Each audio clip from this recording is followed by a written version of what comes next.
Hello beautiful people, what's up? It's Kaylee. Welcome back to my channel. Sorry, there's a mess over there. A lot of Amazon packages and whatnot. I have my string of hearts variegated over here. I have my variegated Sphagnum albo, pot of philum right here, rooting in water. I just got the cutting. I had a plant before and I accidentally cut off the wrong leaf and I left all white leaves on the plant and it died. So anyways, that's not what this video is about today. Today's video is about philodendron mican. I have some notes prepared just to make sure I get everything on the video that I want to get. Okay, so first off, this is my plant, my philodendron mican. It was growing pretty long, and when you let them hang, they're going to have more smaller leaves. If you give it a moss pull to trail up, more than likely the leaves will get a lot bigger, but I use this one to propagate because I do have an online Etsy shop. I want to get one eventually, like a moss pull to trail up. I never ever had moss pulls, to be honest. I just have like bamboo sticks and then I allow them to trail up the bamboo stick, and they have got really big leaves with that also. But see how the smaller leaves, they keep getting smaller and smaller. So to help the leaves promote more growth, we also want to chop it. Let me show you guys how to propagate. Let's see, which one would be good to propagate? So this one right here is where I chopped it last. I chopped it right here. This was the stem. And from my chop, I grew this. So this one would be a really good one to chop because it will also give us another plant. So if you want, you could just literally root this in leca or perlite or moss. I find that more water, the better the way they root. I find that they like a lot of humidity. So I cut it like that, and then I'm going to go back in and cut it like that. I just don't like to leave the extra stem on here. Mainly I do mines in water. That's just what I like. You could also do leca if that's your drift. And normally when I'm going to propagate something, I peel back all the little skins on here.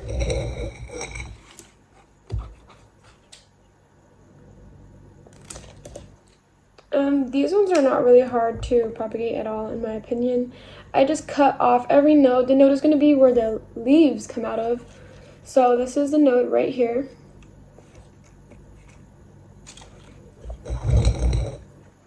And then I'll cut this off right over here. And then I'm going to peel those back again. And then I'm making sure I'm leaving my cuttings off to the side. I normally let them callus for a little bit, like an hour or so. It's a fly. And then I'm gonna cut that off right there. And cut it off right there.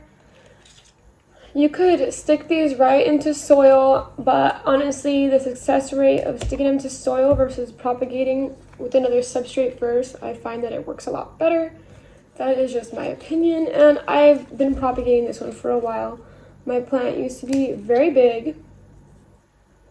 I don't really have pictures of it because I had it outside, and I was using it to take cuttings. So I'm just going to chop this entire plant up. Right now we're in December. In California, it's winter time. So I'm also making sure that I'm chopping enough up so I can help the plant promote more growth. And then also when you want to fertilize it, see, look how small these are. When you want to fertilize it, I like to use diluted fertilizer. So if I'm using a chemical fertilizer, I dilute it like halfway. And then if I'm using a natural fertilizer, like what is it called? I can't even think of the name.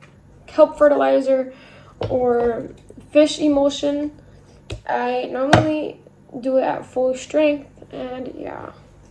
So normally before you fertilize, you're going to want to make sure the plant is already watered through, just so when you go ahead and put fertilizer in there, you don't damage anything at all, or you don't burn anything. And I do also have like little pest control things in here because I do water these outside. So when I water a lot of my plants, a lot of them get watered at the same exact time. So a lot of them, they end up getting fungus gnats. And the way I get rid of them is systematic granules, which is like very strong, very, very strong plant bug killer. And when you water it through, it will kill them all right away in like a millisecond. And then I water it through again, and then it kills it even more. And then I'm going to cut this one off over here. Doing this is also going to help promote more growth.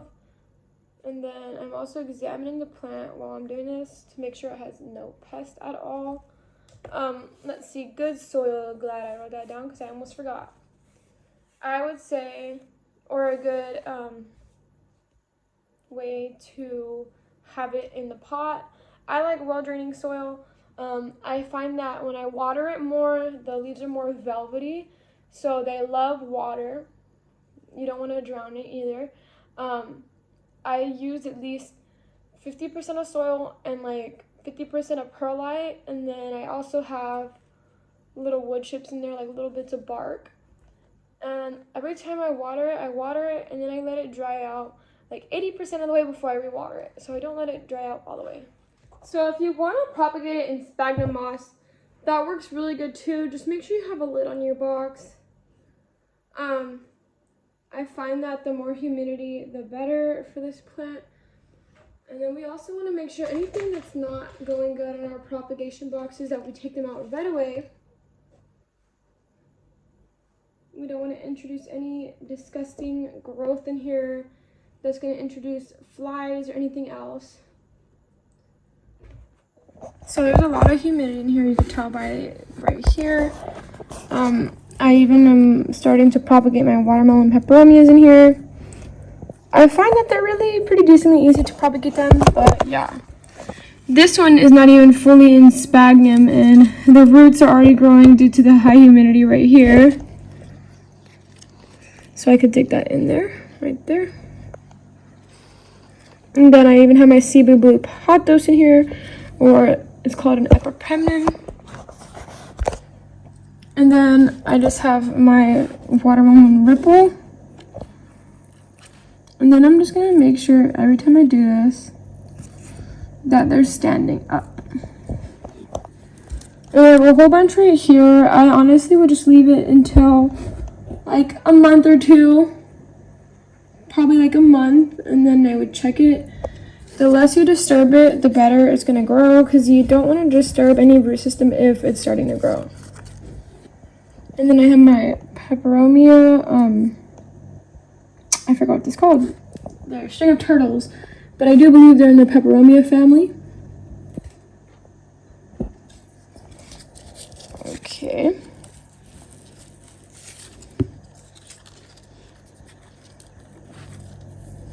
So this is my sphagnum moss propagation box where I put all my micans. My other propagation boxes don't have micans in it at all.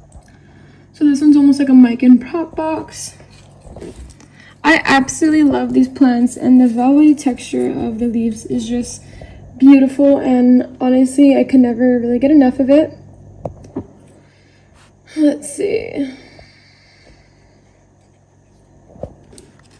This is 2 nodes, but you could always try to stick 2 nodes at one time. Kill 2 birds with 1 stone. That one's not even rooted yet. Or you could stick this in a bottle of water and they'll root fine in water. I just like to root them in here because I do find that the more humidity and the more water retention, like in the air, the bigger the leaves grow.